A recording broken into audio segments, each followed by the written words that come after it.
Are you team bread or team avoid the carb? What if I told you some breads that look healthy are secretly wrecking your energy, waistline, and mood, while a few others can actually help your digestion, keep you full longer, and give you steady energy all day? Today I'm breaking down the 4 worst breads you should never touch, and the 4 breads you must eat daily if you want better health without giving up that comforting slice. Stick around, and the one at number 3 will surprise you, and it's probably in your pantry right now. Later, I'll show you the simple swap that tastes almost identical but has way more benefits, and one bread that actually helps your gut. Quick roadmap.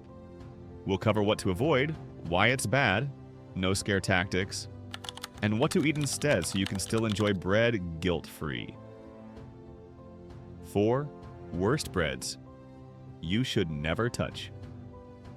1. Ultra-processed white sandwich bread, the classic soft white. Why it's bad? Most commercial white sandwich breads are made from refined flour that's been stripped of bran and germ, meaning the fiber, healthy fats, and many micronutrients are gone. To make it soft and shelf-stable, manufacturers add sugars, emulsifiers, and preservatives.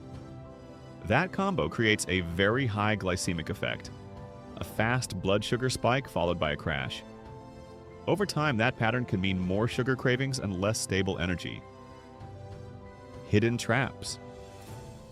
Enriched flour sounds healthy, but it's often just added synthetic vitamins replacing what was removed. And because the loaf is light and airy, it's easy to eat several slices without feeling full, which sneaks extra calories into your day. Better swap. Try a dense whole grain sourdough or a sprouted whole grain loaf instead. More fiber and slower digestion. Wait until you hear which white-looking bread is even worse, and it's marketed as natural. 2. Sweet and enriched breads. Brioche, challah, cinnamon swirl, dessert breads. Why it's bad? These breads are basically cakes masquerading as bread. They're enriched with butter, sugar, eggs, and sometimes trans fat-containing margarines. The result? High calories, lots of added sugar, and saturated fats. Often consumed as a snack or breakfast that's missing real protein or fiber to balance it out.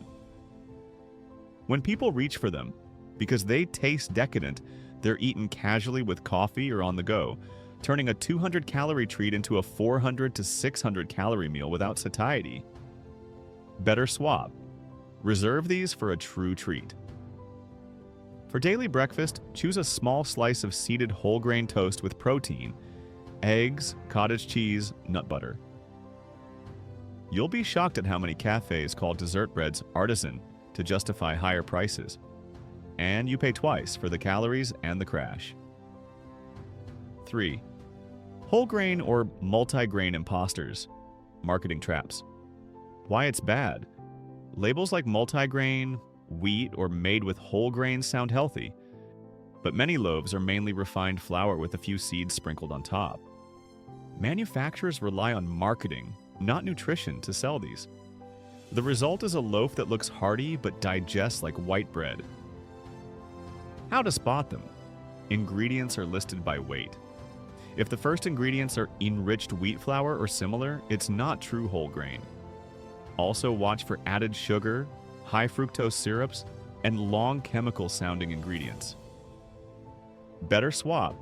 Look for 100% whole grain or 100% whole wheat on the label, and ideally a short ingredient list. Whole grain flour, water, salt, leavening. I'll show one label trick that takes 5 seconds, like it saved me from buying dozens of fake healthy loaves. 4. Many store-bought gluten-free breads, not for celiac patients only. Why it's bad? Gluten-free breads are life-saving for people with celiac disease, but many commercial gluten-free options are made from white rice flour, tapioca starch, potato starch, and lots of gums and stabilizers. These ingredients make the bread soft, but often low in fiber and high in processed carbs, with added sugars to improve taste. For people who don't need a gluten-free diet, these loaves can be less nutritious than regular whole grain breads. When they're useful, crucial for those with gluten sensitivity. Risky as a blanket, healthy choice for everyone. Better swap. If you need gluten-free, choose brands with whole food flours, teff, buckwheat, sorghum, and added seeds, or make your own. If you don't need GF, stick with real whole grain loaves. There's one gluten-free flour that actually packs more fiber than whole wheat. I'll mention it in the must-eat section. Transition, short beat.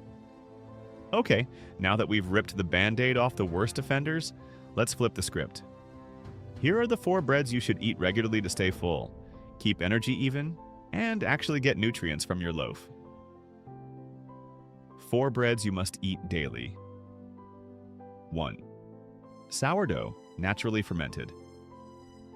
Why it's great.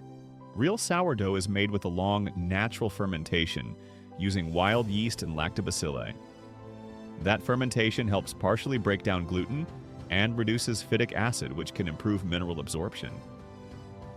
Clinically, fermented bread often has a lower glycemic response than standard white bread, meaning steadier blood sugar and longer satiety.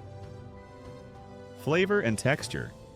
Tangy, chewy, and dense, ideal for sandwiches and toasting. How to eat it. Toast with smashed avocado plus lemon plus chili flakes, or topped with eggs and greens. Sourdough used to be the everyday bread of most cultures, and now scientific reasons are explaining why. 2. Sprouted whole grain bread, e.g. Ezekiel style. Why it's great. Sprouting grains, letting them germinate, increases available nutrients, breaks down some starches, and boosts digestibility. Sprouted whole grain loaves are high in fiber and plant proteins and often contain multiple grains and legumes, giving a broader nutrient profile than single grain loaves. Perfect for people who want a nutrient-dense daily bread that supports satiety and stable energy. How to eat it. Lightly toast and top with nut butter, plus banana or savory hummus plus tomato. It's not just healthier, some people actually digest sprouted bread better than regular whole wheat. 3. 100% whole rye or dark rye bread. Why it's great. Rye bread, especially dense dark rye, tends to have a lower glycemic index and is very filling. Rye contains unique fibers and polyphenols that slow digestion and may improve blood sugar control.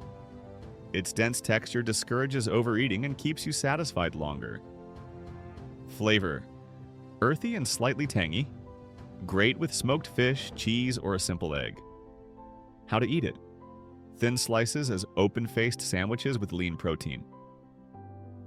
If you think rye is boring, try this one-topping combo that turns it into a gourmet meal. 4. Seeded whole grain flatbreads or pitas made from whole flours. Why it's great. Whole grain flatbreads or pita made from 100% whole flours and packed with seeds, flax, sunflower, naya, add fiber, healthy fats, and micronutrients. They're versatile, wraps, quick pizzas, or toasted pockets, and seeds add extra protein and omega-3s. Practical daily use, easier to portion control than a giant loaf, great for meal prep and on-the-go balanced meals. How to eat it. Fill with grilled veggies and tahini, or use as a base for a quick Mediterranean plate. One seeded pita can outperform 2 slices of regular bread for keeping you full. Try it tomorrow morning. Quick practical rules, wrap-up tips. Before we end, here are 5 quick rules you can use every time you shop for bread. Read the first ingredient.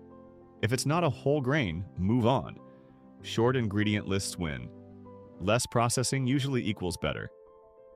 Prefer fermented or sprouted where possible. Watch serving size. Even good bread can add up. Balance your slice with protein or healthy fat. Egg, nut butter, seeds. So there you have it. 4 breads to avoid and 4 to reach for every day. Swap 1 loaf this week. Replace a pack of soft white sandwich bread with a sprouted whole grain or sourdough, and notice how your afternoon energy changes. If you try it, drop a comment below telling me which swap you made and how you felt. I read all of them. If you found this useful, like the video, subscribe for more simple food swaps and hit the bell so you don't miss the next one, where I'll show 3 60-second recipes that use the breads we just recommended. Until then, eat well, stay curious, and don't veer carbs. Just pick the right ones. Oh, one more thing. The easiest bread swap that tastes almost the same? It's a 90-second trick I'll demo in the next video. See you there.